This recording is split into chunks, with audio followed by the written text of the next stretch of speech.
Hello, A-graders.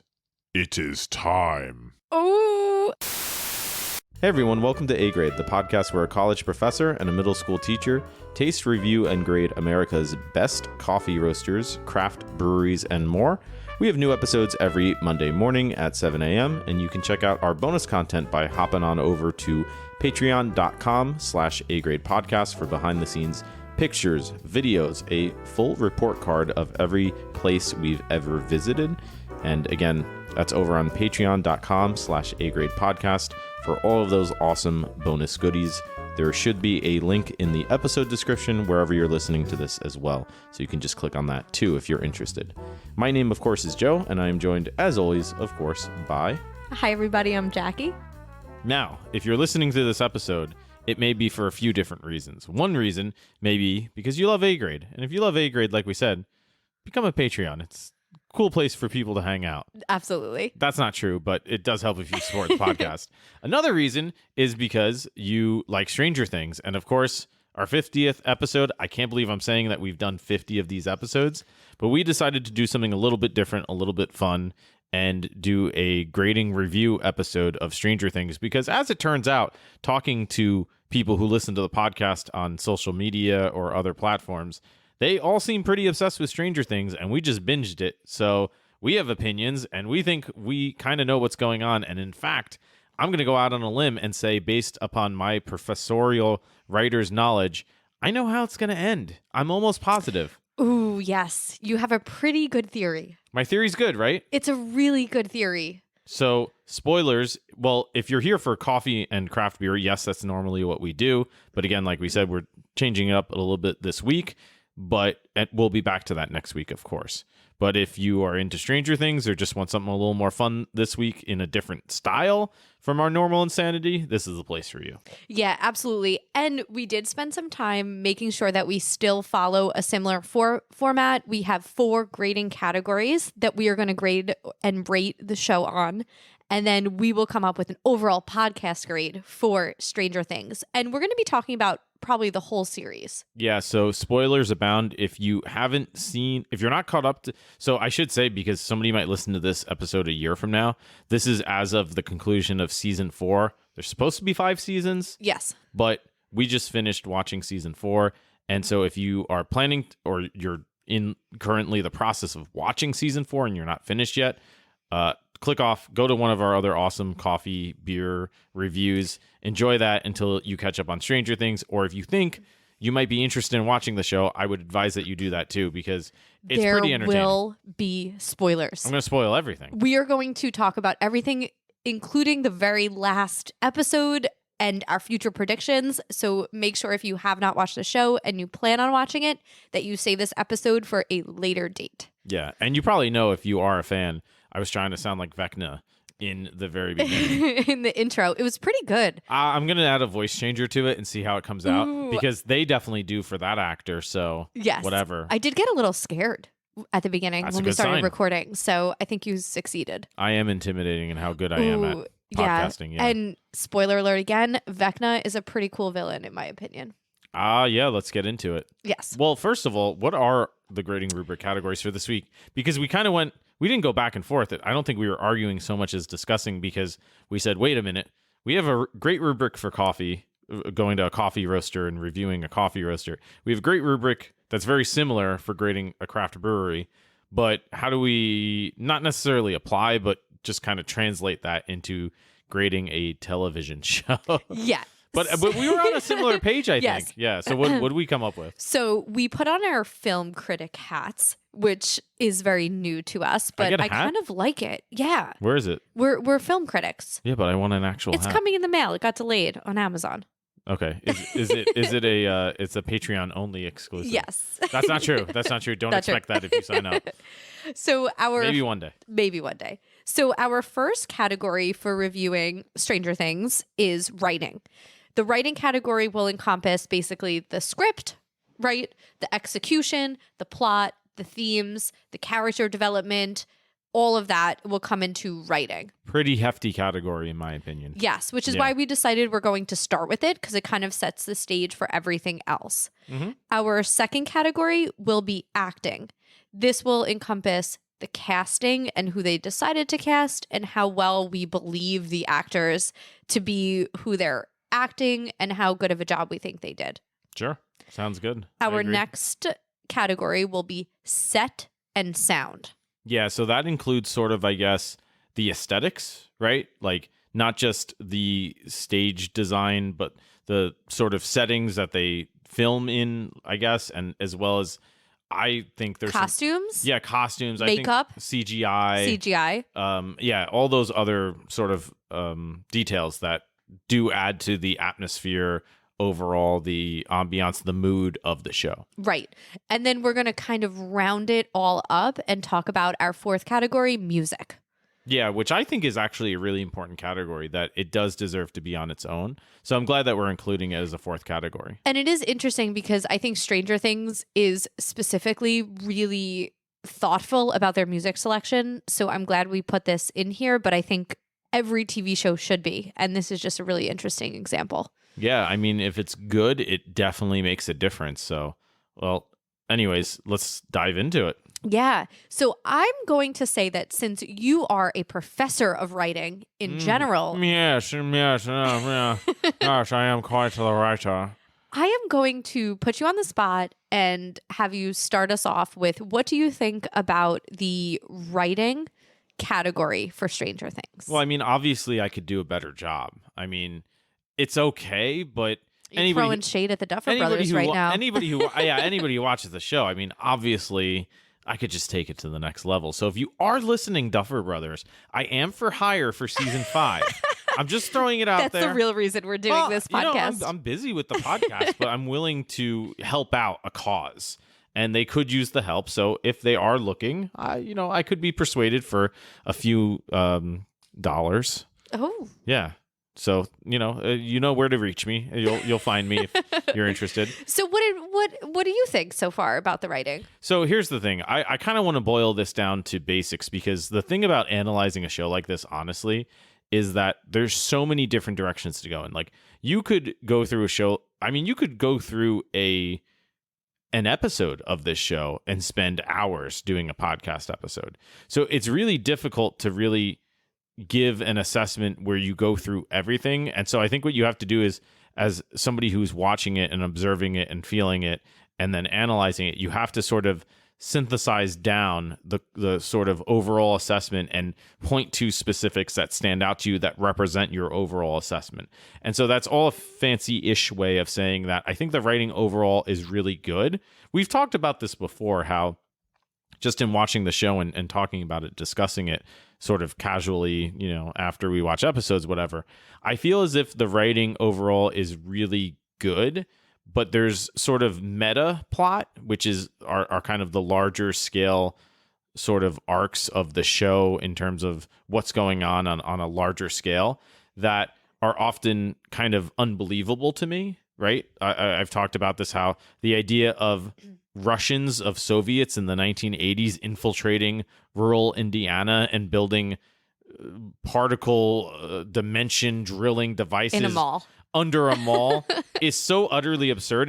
It's one of the reasons why Indiana Jones 4 failed miserably, because it was like, what are these Russians doing mucking about Area 51? It was just so absurd that I think it makes it difficult for audiences to suspend their disbelief. Now, having said that, there's a way to do that where you can overlook certain things, or you can sort of, again, still try to suspend your disbelief if those elements are working within the context of something larger that is meaningful, that is sort of, again, applicable in other ways. And so I think overall, some of those plot points that I kind of watch and as an audience member, I sort of have a hard time overlooking, I can sort of give a little bit of leeway on for how the writing's strong in other ways. You mean you think it's not realistic that Hopper, a cop from rural Indiana, knows how to sword fight enough to chop the head off a Demogorgon that has been working out and it's ripped? Yeah. In slow motion. But I got news for you. You think that's not believable? That was awesome. It was awesome. So you're referring to the season finale of season 4. Yes. Right. And I made I have to suspend my disbelief? Well, I That- made it. Yes. I made a joke when Hopper went one-on-one with this Demogorgon, this OP Demogorgon, in just a sword fight. He just had a sword. I said the reason why he won is because it wasn't that impressive of a fight. He did it in slow motion. The whole thing was shot in slow motion. So I could probably pull that off if I had enough slow motion. But again, it serves the plot. It serves the story. And you're a big fan of the dialogue and the character Right. development. And I think that is a strong point overall. I kind of want you to talk about that a little bit more. And the only other critique I have about the character development is sometimes that there isn't enough of it because there are so many characters and there's so much that they're trying to do. And I understand that because there's even characters that we'll probably mention in season 4, especially, where I wanted more character development. But at the same time, I'm sort of like, yeah, that was a 2.5-hour finale. That was longer than most movies. So I understand the limitations in those ways, but I am a greedy viewer. I am a greedy writer, and I kind of want those elements even more in depth. But I think what they do really well. And it is highly entertaining.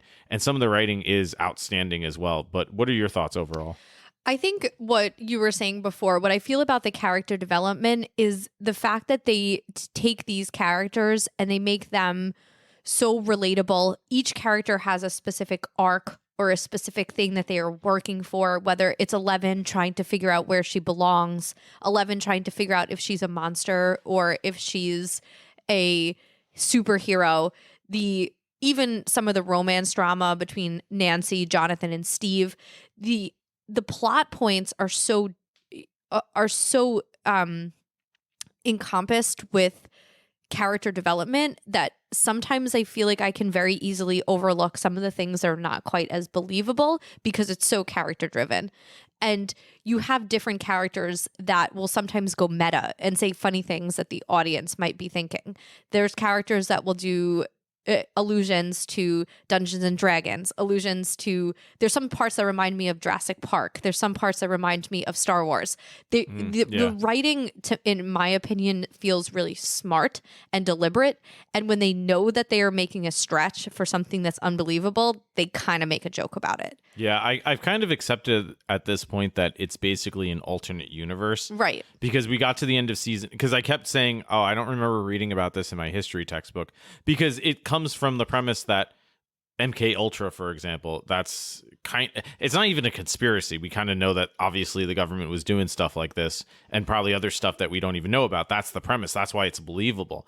But then you get to the Russians in Indiana and you're like, I don't know about that. And then you get to, by the end of season 4, there's just giant rips in the time-space continuum destroying towns, and you think, okay, this is definitely now an alternate reality. So it actually lets me kind of get over that a little bit more. And I think you're right, it does come down to the characters. We sort of noticed that, I feel, early on in the show, where we said sort of what stands out to us is the fact that at the end of the day, it's a lot of what they go through and their struggles, and obviously there's monsters or creatures and otherworldly elements involved, but the effects of those situations are very tangible. It's still what a teenager would feel like if they were bullied or if they were isolated. Or like when they're being chased by a monster and the kids are like, but Max is mad at me. And Lucas is like, Max is mad at me and she broke up with me. And Will's like, guys, why does this relationship matter in the midst of the world ending? But they're teenagers, so it would matter. Right. I like that. I like that lived in feel. I like that it's not that serious, right? Yeah. I really appreciate those little touches. I think it's why the writing and the banter and the funny little insights, but also like the love that is apparent between the characters, I think it allows audiences, all different audiences, to really like this show, right? People that are coming from all different genres that they normally will watch can kind of come together and like Stranger Things for a certain reason. Some people might like it for the sci-fi, some people might like it for the banter, some people might like it for the love triangles, some people might like it for the character development or the themes. I think that's why we're seeing this show really drawing in a lot of different people, is because of the writing and because of the script. Yeah, I think so. I mean, in general, I haven't heard of the Duffer Brothers before this. I don't know if they did much that we would have known about, but I think they're definitely very talented and very considerate in sort of their planning. So do you have other thoughts right now? Because we'll come back to all of this as we get into these other categories, but do you have other thoughts right now before letter grades? The last for writing? thing that I want to say for writing is I think a lot of times shows, as they get closer to the ending or as they get bigger and the worlds in the show gets bigger, the writing will sometimes suffer and the show will sometimes get worse. And personally, I think as it's gone on and with this new character of Vecna that has an entire backstory that is easily traced back through all the seasons, and you can see it kind of leading up to what happens in season 4, I think that it elevates the writing in my mind a little bit, that I feel like season 4 is one of the best seasons so far. Yeah, it's sort of tricky because in thinking about how I would say, oh, this is whatever letter grade for a show of this sort, I sort of, when I got to the revelations of season 4, I was so impressed with the fact that they didn't seem built upon what was just done before. It seemed as if there was a plan. And even when shows do that sometimes, it's not done coherently or effectively. And most of the time, shows are shows to see if they can not get taken off the air, and then, hey, we'll just keep throwing shit to see if it sticks and see how long it sticks for. This doesn't feel like that at all. The revelations, again, of season 4 really make sense of everything that's come before. And I really like sort of, we talk about this as well when we watch a show like this, subversion of expectations. And one of them was that, Vecna is, and they set it up, Dustin himself says it, how Vecna is the 5-star general of the Mind Flayer. And it turns out the opposite. The Mind Flayer is the 5-star general of Vecna, it turns out. And there's all of these interesting themes that, again, I didn't expect them to explore, with Vecna obviously as the main focal point, as the main villain. The Upsidedown, for example, you always think of it as this evil place. You think of the Mind Flayer as evil, the Demogorgons as evil. It turns out, from my interpretation, that the Upsidedown was just a place. It was different, and Dimension, an alternate dimension. And it's a dimension that we might consider creepy or weird by our sort of just contrast, but it was only made quote-unquote evil when Vecna got there and corrupted it, because he thinks he's making it in his own psychotic version of pure or better, or whatever the case is. So that was not something that I expected, but it makes sense. And it sort of builds upon what came before. Having said that, no, go ahead. You look like you want to say I was going to say, and a lot of shows also, I feel like, really falter when they try to create a villain where our villain is not understandable. Our villain is one-dimensional. Kidding. Yeah. Sorry, I had a shitty end of show stuck in my throat. Yeah. And end of series stuck in my throat. It totally feels like they corrected the flaws. Well, they of literally some other shows. They literally said online. I read that they modeled the Vecna to look like an upside down version. Their version of an upside down version of the Night King. Right. Which with way more character development than the Night King.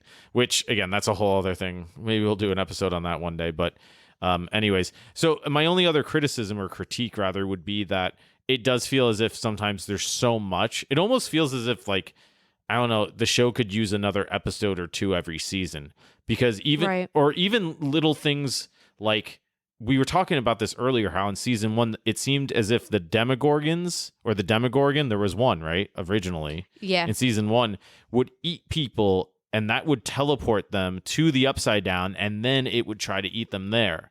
And now that's no longer the game. The Demogorgons are just running around eating people. It's like, when and why did that change? There might be an explanation, but it didn't come across clearly to you or I. And again, there's other elements that sort of seem maybe implied, but they aren't intuited as clearly as we would like, such as when 11 essentially brings Max back to life at the end of season 4. And we kind of looked at each other, and my sister said the same thing, and her husband. They were like, when did 11 suddenly get healing powers, which was a problem in Star Wars Episode 9, which was absolute garbage, one of the worst movies ever made, where all of a sudden Rey just had healing powers, and it made no goddamn sense. And it was sort of like this. When was that in her training, that she could heal people? Maybe they alluded to it, but I don't remember it.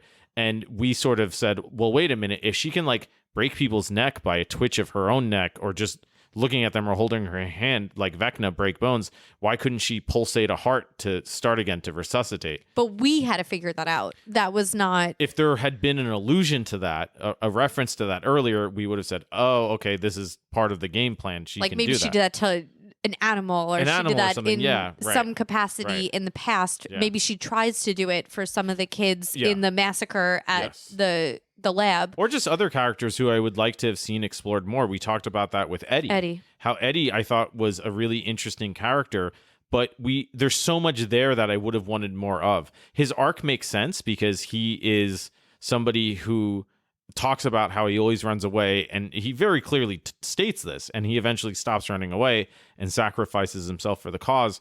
But they could have built upon that, because they do it with other characters, with their relationships with their siblings or their parents. We don't know, does Eddie have siblings? Does Eddie have parents? Why is he living with his uncle? Why isn't he living with his parents? You know, what happened with all of that? How and when and why could that tie into his sort of trying to overcome stopping running away from things? Did something horrible happen?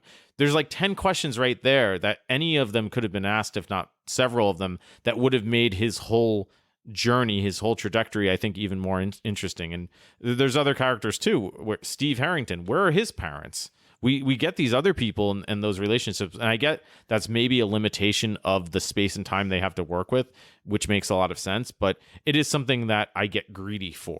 And ultimately, as I'm watching it and thinking back about it, I think that a big part of this is easy to forget that 11 is probably our main character. Oh, she's right? 100% the main Ella's character. our main character. Yeah. I love this show, as you can probably tell, so I might give it some allowances that I would in other shows, but I think we're lucky to get as much development from our side characters as we do in this show. You kind of could look at it in that perspective, where Eddie is a very minor character, but we come to love him so much that it's really hard when he dies. Yeah, well, and again, so just that in and of yeah. itself, to me, is really good writing. And it's a product, that's a good point, and it is a product of, as we were saying, just so many characters, where I'm pretty sure before season 5 comes out, you had to do this for season 4, rewatch the whole thing. I had to rewatch all of it because I was like, wait, why is Hopper in Russia? Like, what happened? Yeah, when did that happen? I kind of remember, but I don't know. Anyway, so I think I have a letter grade for writing. I do as well. I'm actually between 2. Yeah, so I was between 2. But I know where I stand. I was between 2 until the season 4, basically the last few episodes where they kind of explained everything with Vecna. Before that, I was at B+.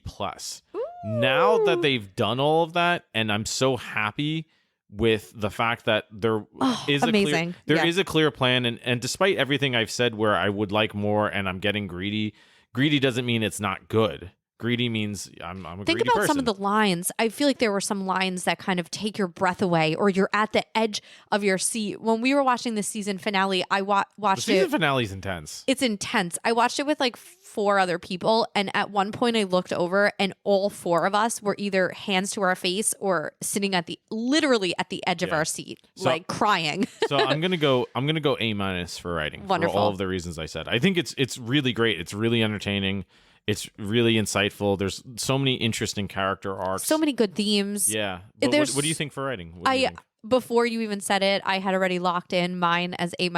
I think it's Really? Okay. Yeah, I think it's wonderful. I even contemplated giving an A just because of how universal this show can hit for lots of different people, but I feel like A- is the right grade. And I think that it has a potential to go to an A depending on how they finish it. Yeah. In season 5. Yeah, I mean, right. It's something that we'll talk about at the end. Right, absolutely. Anyways, we took way too long to talk about writing. Oh, so. I know, and I feel like we didn't even get into everything.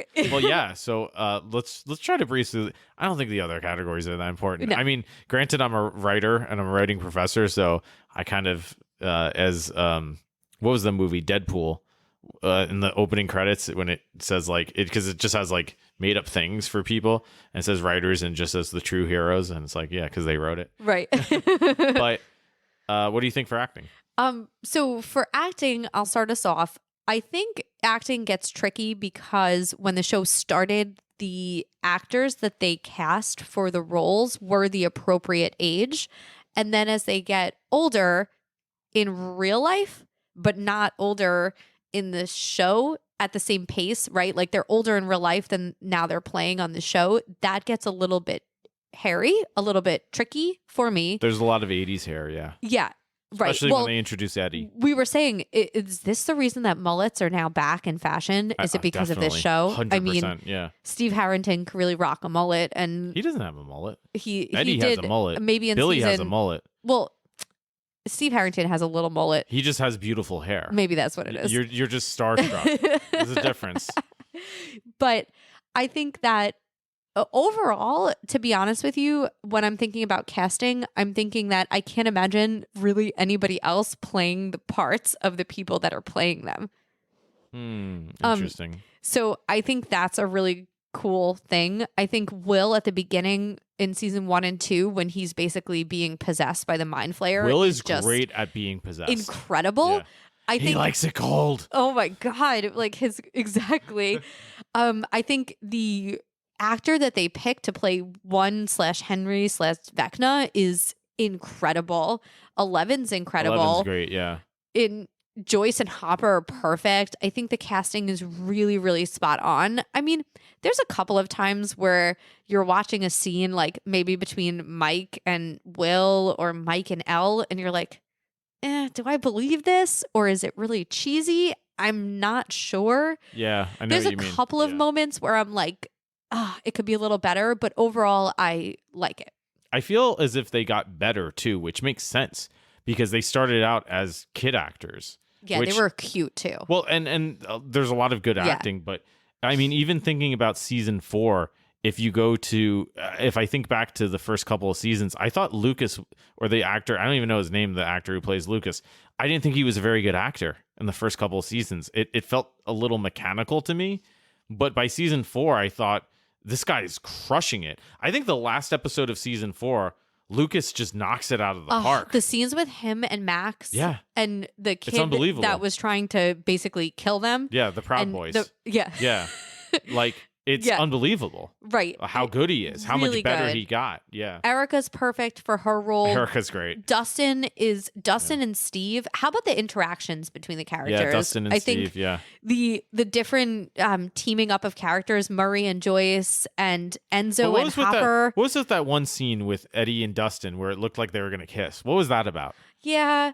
I don't, but because I thought I was overreacting, and then I saw a million memes online. Just kiss already. It was just awkward. It might have just been awkward. But I think Eddie's casting in general was really good. Eddie was great. As, I loved Eddie. Yeah. His scene at the beginning when at the beginning of season 4 when he's talking about how important Hellfire Club is, and he's walking them around the cafeteria. Yeah, he's just so charismatic.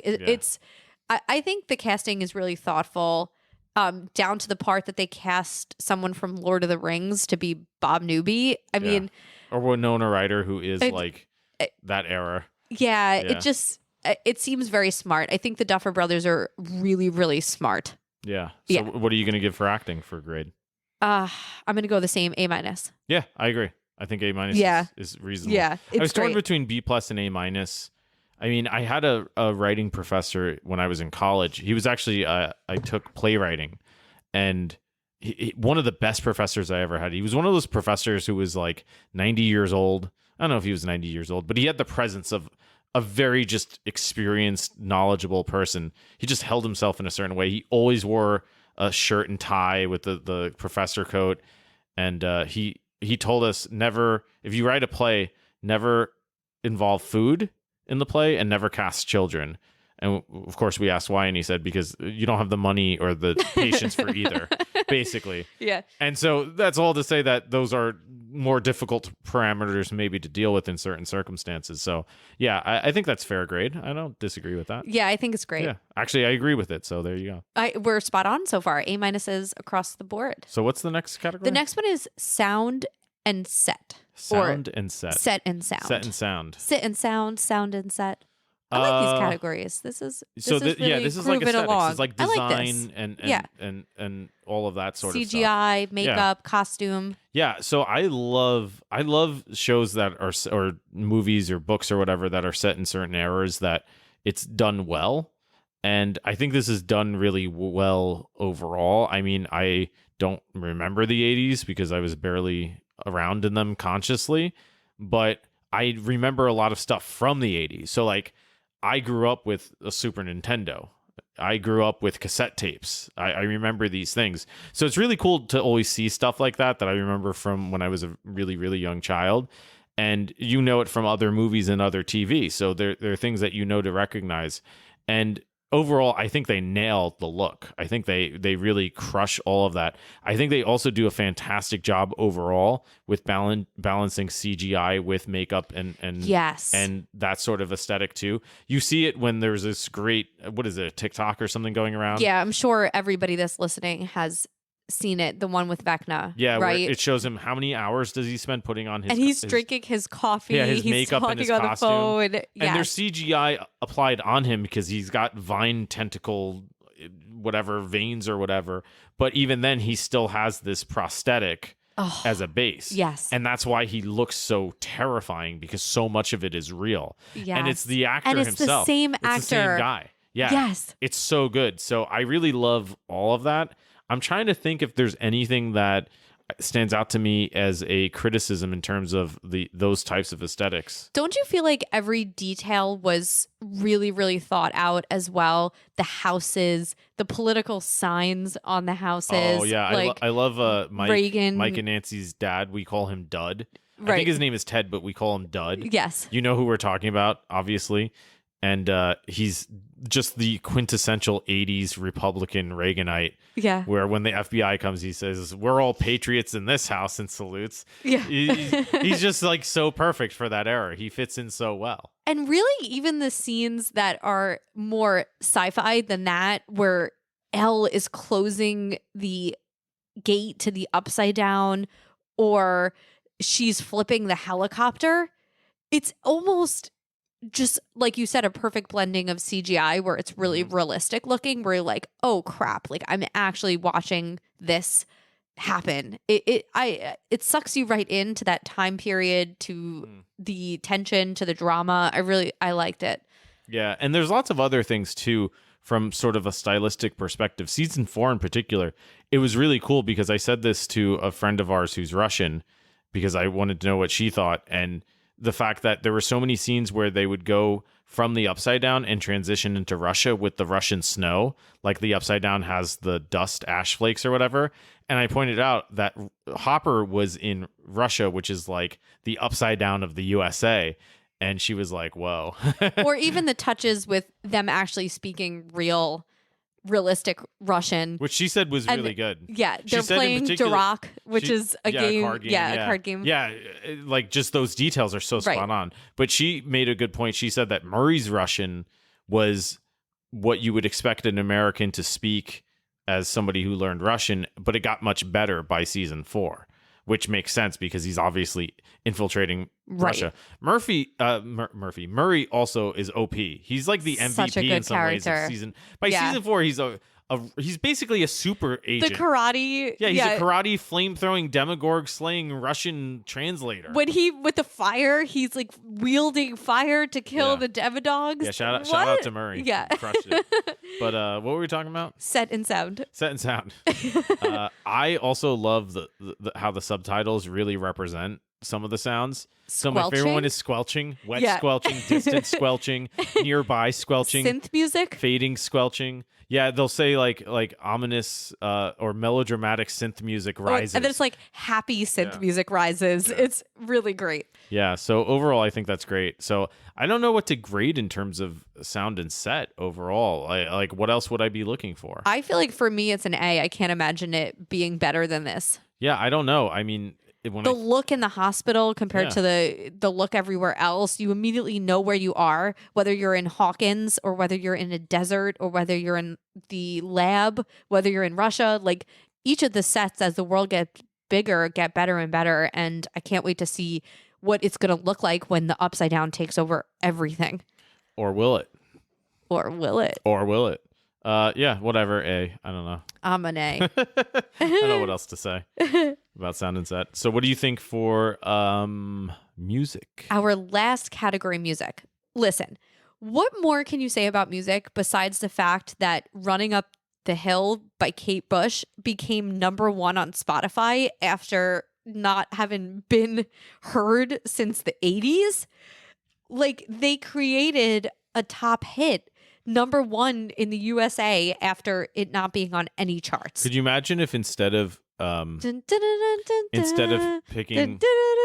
it's become the song, like the soundtrack to the show. imagine if instead of picking that song, they picked Journey's "Don't Stop Believing"? No, they wouldn't. No, but I'm saying it wouldn't have worked. Oh. It would have been terrible, And they could have easily done it if they were idiots, but they're not. Right. Yeah. One of the best scenes I think in television is season 4, episode 4, Max getting basically killed by Vecna, and Lucas and them getting that song playing and her running back into reality to escape Vecna.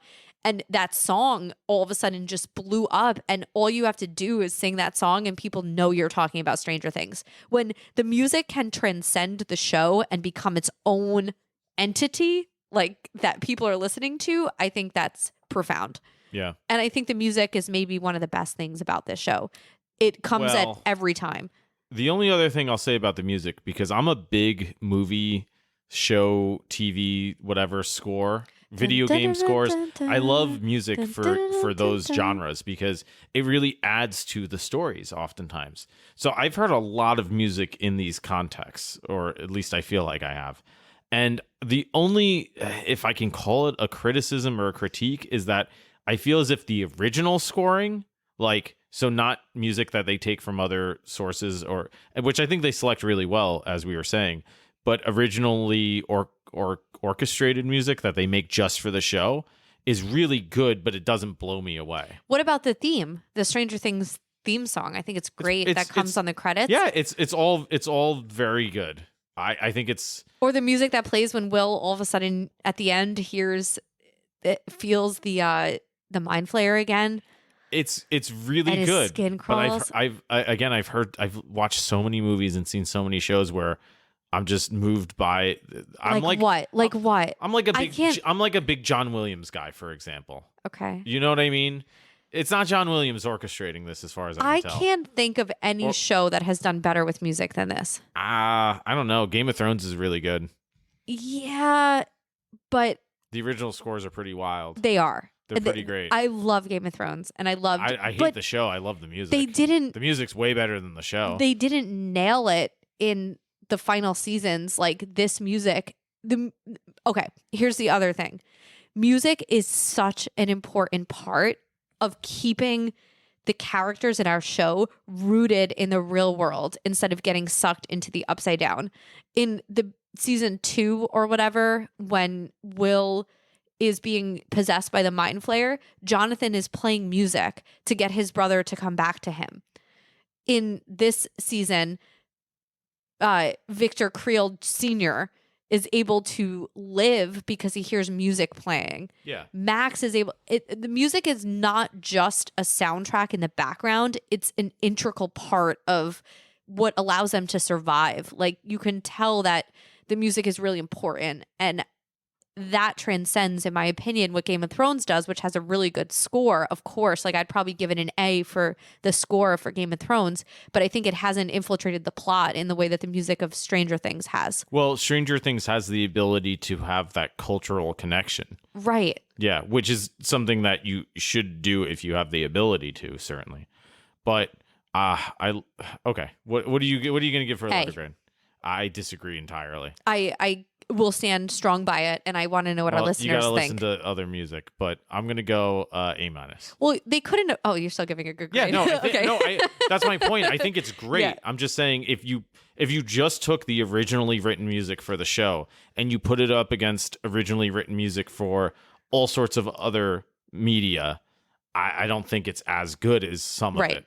Like, it doesn't transcend into that, oh my God, category for me. It's still great. There's still a lot of it that I would listen to. Do you know, even as just a soundtrack, I think it's great, but it doesn't blow me away. Honestly, I think the best, all of it, yeah. The show that blew me away music-wise was Euphoria. There you go. The Euphoria soundtrack and the artists and the original music in Euphoria, it's just captures the show to a point where you'll get chills if you listen to it. I my think point. Stranger Things, maybe if I compare it to that, it's an A-, but Aha! I think it's not going for the same thing that Euphoria is going for. They're using music in a different way. Likely so story. I'm going to stick with my A. Well, you have to because you Yes. said it. So, But since that's our first disagree, I wonder what our audience thinks about well, music. obviously they agree with me, but go through the total tallies. Okay. So You looked for at me like, nah. for our first category, writing, we both gave an A-. For acting, we both gave an A-. For set and sound, we both gave an A. For music, Joe gave an A- and I gave an A. Wait, did we just disagree on music? Yes, that was That's it. so boring. I know. All right, And let's change I'm all our actually- grades. Let's give upside down versions. Oh, the upside down versions are F's all around. Vecna would be so mad at us right now. No, he'd be so happy if we gave it all Fs. Yeah, that's true. No, but he'd be mad if we gave A's. Oh, that's true. Yeah. Yeah. So I'm actually kind of surprised at how high our scores are. Yeah, I mean, maybe because we just watched it again, that might change by the time the show ends Right. as well. This is just through 4 seasons. If you asked me back in season 2, all of these grades, honestly, probably an overall grade is more like B. Like it's an above It's even- average show. It's a good yeah. show, but I think up until season 3, it's not more than that. It wasn't until really the end of season 3 for me, or towards the end of season 3 and season 4, where it went from like B to A, if that makes sense. Yeah, and I think that's important to think about because a lot of shows really botch endings. And Well, I think that's hope why that- I bumped all my grades, Yeah. because I was so expecting it to just be that formula where, well, we need a bigger, badder bad guy before they finally beat the Mind Flayer. So we'll introduce this guy Vecna, and then they have to beat him before he's sort of the warm-up it boss. could have got really before convoluted. the final boss of getting back to the Mind Flayer, because now they'll be powerful enough to beat him. That's so one-dimensional, and it's so contrived, and it's so what I expected, because it's so what I'm used to from other just crappy shows that plot along, and they totally reversed it. So I think that's why I went up for those reasons. Yeah. I know my overall grade. Yeah. And I agree with 3, you. 2, 1? I'm ready. 3. 3, 2, 2, 1, 1, A-. A-. Yeah. Definitely. I agree. I think Vecna what do we say? Oh, Suck a bag of suck an egg? suck a bag of sour eggs. Listen, Vecna is Vecna. one of the coolest villains I've seen in a really long time. Yeah. I really like how they took the time to develop his character. It's really cool. Yeah. Oh, so good. What a great season. Yeah. I also feel like I'm really excited to have some pop culture and a show that a lot of people are watching. We've got to talk about it with friends, with family, Yeah. with coworkers. And I really like when a show can bring people together and you can talk about a show with people. So I'm glad we're podcasting about it. And I can't wait for the next season, which is probably going to come in like a year, so that we can talk about it all over again with all of our friends. Big time. Big time. Now, It's a rare thing to happen. so it's an A- overall. A- overall Solid. from A Grade Podcast for our very first review of a TV show. Let us know if you like this format, because we will do it again for another special episode with a different show. But before we conclude, as I promised, spoiler alert of the spoiler alerts, how it's going to end. And I think I know. And if you've listened this far, all I'll say, building upon what we've said, is that are you ready for this? Are you ready for the reveal? Yeah, I kind of want you to put You know the a reveal. drum roll in. Even though I know, I'm still really excited. Well, you can't do a drum roll. Maybe I can't even find creepy Stranger Things music because I don't know how to do that. Dun, dun, dun, dun, dun, No, that's not creepy dun, Stranger dun, Things dun, music. dun, That's dun. Kate Bush. What's wrong with you? Uplifting. Oh, God. Well, basically, so the way I think the show is going to end is that there are these arcs and these themes throughout the series. And one of them, well, okay, so go back to 11 as an example. She's a really interesting character because she has so many character arcs over the course of the series.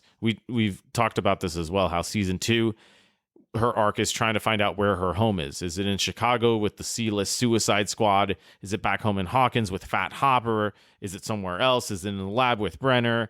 Where is it, right? Papa. Papa, I would say Rip, but screw that guy. No, screw that guy. Yeah, have fun Yeah. getting eaten by crows in the Good. desert, you creepy. I was about to say bad words. Papa. But yeah. Season 4, she's trying to decide, am I a superhero or a villain, right? There are all these really cool arcs for her character.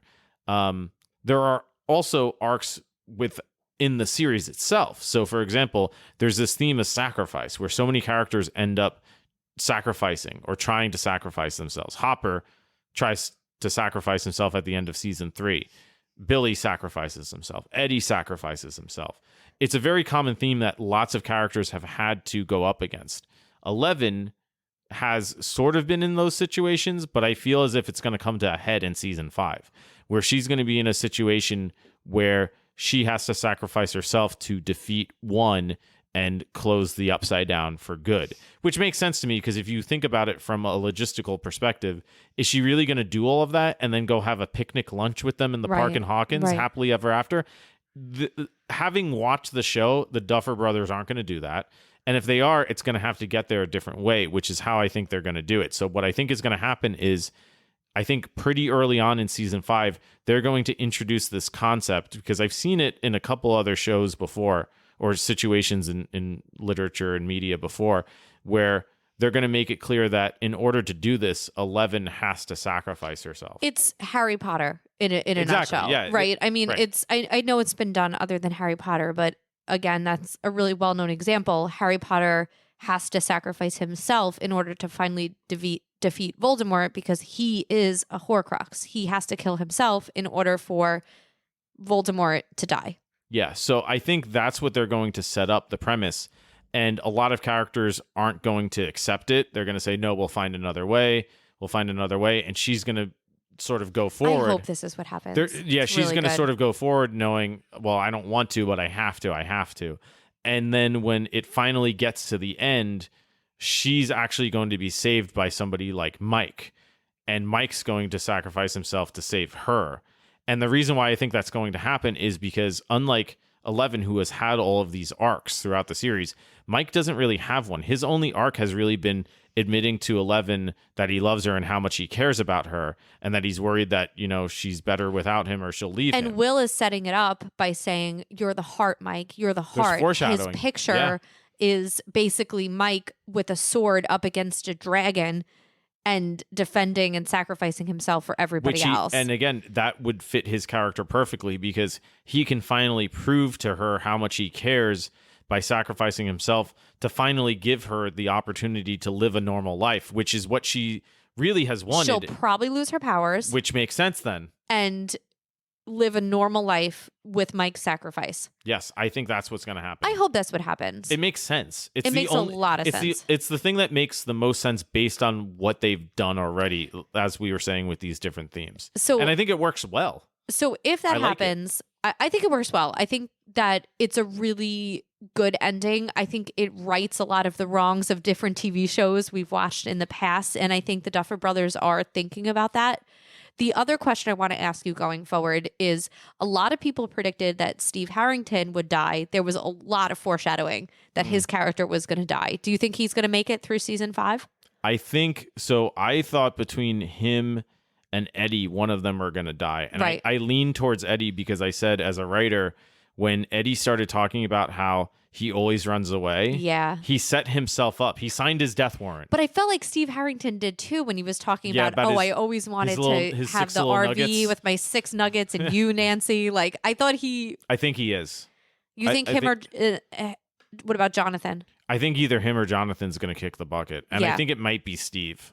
And I think it might be Steve, but you would expect it to be Steve. Right. That's so could it be thing. Jonathan? Sacrificing himself for Nancy But Jonathan's so useless at this point. Well, I hope they give him something better. And I don't blame him. I blame maybe the writing.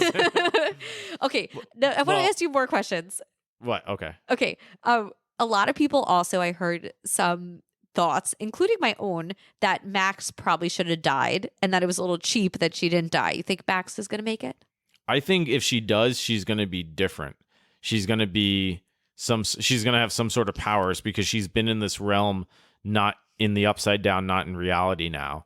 And she's going to play a role, but it's going to be a very different role. Yeah, that was one of the worst scenes of the whole series when Lucas was holding her and she's like, I'm so scared. But talk about that was such better rough. acting compared to seasons 1 What and 2. good acting, Max, right? It's so Lucas too. Lucas and Max in that scene Unbelievable, were yeah. unbelievable. I think if I was alone and not watching it with like 5 other people, I would have been crying hysterical. Yeah, it was really well done. Really well and that's done. the other. So one last twist that I think could happen too, which would be a twist of a twist, as I said with Mike sacrificing himself for Elle. I think my brother-in-law actually mentioned this. So I think it was his idea that Will would actually then sacrifice himself for Mike, because that's another developing theme. How clearly Will is in love with Mike and has been. Well, I'm totally shipping the Will is gay theory because I think that's I don't coming. think it's a theory. I think it makes sense. Right. It seems like they're building up to that, and Yeah. I hope happiness for Will because I know. I feel like Will has really He's such a got good boy. He's such a good boy, and I hope it's not Mike. Screw Mike. Get someone better, Will. Well, if Mike sacrifices himself, then Will can maybe move on. Well, I think Will's in trouble because Will is connected to the hive mind You might of be the right. mind flayer. So You might be right. I don't know. But- I just want I want a nice boy for Will if that's what he wants. Yeah, shout out Will to Will deserves a happy ending, I I, think. I think so, yeah. like more than anybody else in this show. Well, you remember the first episode when Will was chased by the Demogorgon and he went into the shed and he got the shock or the rifle or whatever. I'm like, oh, this kid's badass. Yeah. He's going to be so badass. And then he got eaten. And I know. Now he's just been. Tormented, and I don't really yeah. have anything for him to do. Yeah. Give him like a good plot. Yeah, Let's give exactly. us some Will. Give Yeah. redemption for Will, really. I think so. Justice for Barb, redemption for Will. Yes. Yeah, all of that stuff. But yeah, I think that's about it. I think we hit all the big parts. All the highlights. So for our very first TV review grade, we gave an official A- for A grade podcast for Stranger Things. Yep. You heard it here. You heard it here. Dun, And dun, dun, dun, dun, if you like this, let dun. us know. We'll do more TV shows, episodes, whatever, when they arise. But This was really fun. I was really fun. liked doing this. yeah. Yeah. But yeah, we'll be back. Oh boy. So I guess next we got to week- take off our film critic hat. Yeah, take it Boo. off because we're actually at an airport hotel right now. We are. I am actually looking out at an airport terminal and And- watching planes go up and slash down. New York City Ooh. skyline. Tomorrow So- we'll be on a plane. We are going to l'Italia Yes. tomorrow. A domani. And when this episode releases, actually, we will already be in Italia. When this episode releases, happy 50th episode to us. When this Yes. episode is released, it will be 2 weeks. No, it will be 1 week from now. But the next episode that you get after this one, which will be some sort of review from Italy, will be like 2 weeks after we've been in Italy. So we will Yes. be totally changed people by the next episode you listen to. So we will be weird. so fat and so full of gelato. We will be Fat and Hopper. pizza and limoncello. We will have gone full fat hopper. We've got hashtag Fat Hopper. Hashtag full fat hopper by the time you listen to the next review episode, which might be a craft brewery Ooh. in Italy. It might be a coffee roaster. It might be a pizza Pizzeria? place. It might be a limoncello Limoncello? distillery. It might Ooh. be a McDonald's. Yes. It's going to be something awesome, though, and it's going to be in l'Italia. And either way, I would highly recommend check out our Instagram if you do not follow us on A Grade Podcast, because Yeah. we will be posting lots of daily videos, reels, stories, posts about our Italian adventures, and you can really follow us there. We'll also probably be posting some YouTube videos, some daily travel reels. We got some fun Si. stuff planned. Si, molto bene. Oh, I'm so excited. Yep, you heard it here. You heard it here. It has been a great day. This has been so much fun. So tired. I'm tired. It's time. All right, let's go to bed, get Yeah. on this stupid plane, Oh, end up in yes. Italy, and just keep going. Yes, let's hope we don't end up in the Upsidedown. Oh God, why would you say that? Oh, Vecna. Oh. All right. Well, thanks for listening. Hope you enjoyed, and hope you enjoyed our review of Stranger Things. Yes, thank you, everybody. We will see you next week. Yeah. Until then, stay safe out there. Be well, drink well, and avoid the upside down. Arrivederci. Arrivederci. Bye. This is a weird mashup. We're doing Italian references, In the Stranger 80s, Things I'm references. so confused. Good night. It's time for bed. Uh, Bye, everybody.